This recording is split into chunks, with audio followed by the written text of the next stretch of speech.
Daddy fast గా రా daddy, tuition కి లేట్ అవుతుంది డాడీ. వస్తున్నా అని.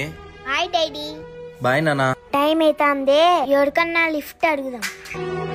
ఎక్కడికి హనీ? ట్యూషన్ కి టైం అయింది, ఫాస్ట్ గా డ్రాప్ చేయక్క. సరే రా హనీ. బాయ్ అక్క. బాయ్. అయ్యో బుక్స్ మర్చిపోయింది, ఏం రాసుకుంటుందేమో, వెళ్ళేసని ఇచ్చేసొద్దాం. డాడీ వస్తున్నాడు, ఏం చేయాలో ఏమో. Washroom ma'am. ఇక్కడికి ఎందుకు వచ్చినావు? ఫస్ట్ ఇంటికి పో. బుక్స్ నానా. ఫస్ట్ పో. హనీ ఎవరు మా అక్కడ? మా బంధువులు మ్యామ్. ఎందుకు అబద్ధాలు చెప్తున్నావు? మీరు మాట్లాడిండేది నేను విన్నాను.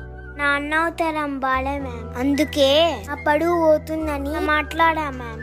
నువ్వు ఇప్పుడు ఇలా చదువుకుంటున్నావంటే దానికి కారణం మీ నాన్నే. మీ కన్న తల్లిదండ్రుల్ని ఎప్పటికీ హీనంగా చూడకూడదుమా. నీకు జీవితంలో ఎంత కష్టం వచ్చినా గానీ నీ కోసం కష్టపడే మీ నాన్నని ఎప్పటికీ వదలొద్దుమా. డాడీ ఫాస్ట్ గా రా డాడీ, ట్యూషన్ కి లేట్ అవుతుంది డాడీ. వస్తున్నా అని.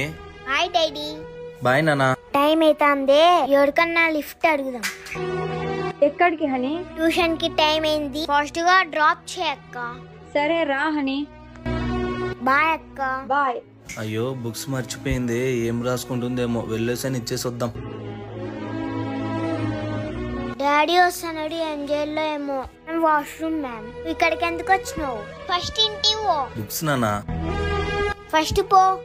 హనీ ఎవరు మా అక్కడ? మా బంధువులు మ్యామ్. ఎందుకు అబద్ధాలు చెప్తున్నావు? మీరు మాట్లాడిండేది నేను విన్నాను. నా అన్న అవుతారం బాలే మ్యామ్, అందుకే ఆ పడువు పోతుందని మాట్లాడా మ్యామ్. నువ్వు ఇప్పుడు ఇలా చదువుకుంటున్నావంటే దానికి కారణం మీ నాన్నే. మీ కన్న తల్లిదండ్రుల్ని ఎప్పటికీ హీనంగా చూడకూడదుమా. నీకు జీవితంలో ఎంత కష్టం వచ్చినా గానీ నీ కోసం కష్టపడే మీ నాన్నని ఎప్పటికీ వదలొద్దుమా.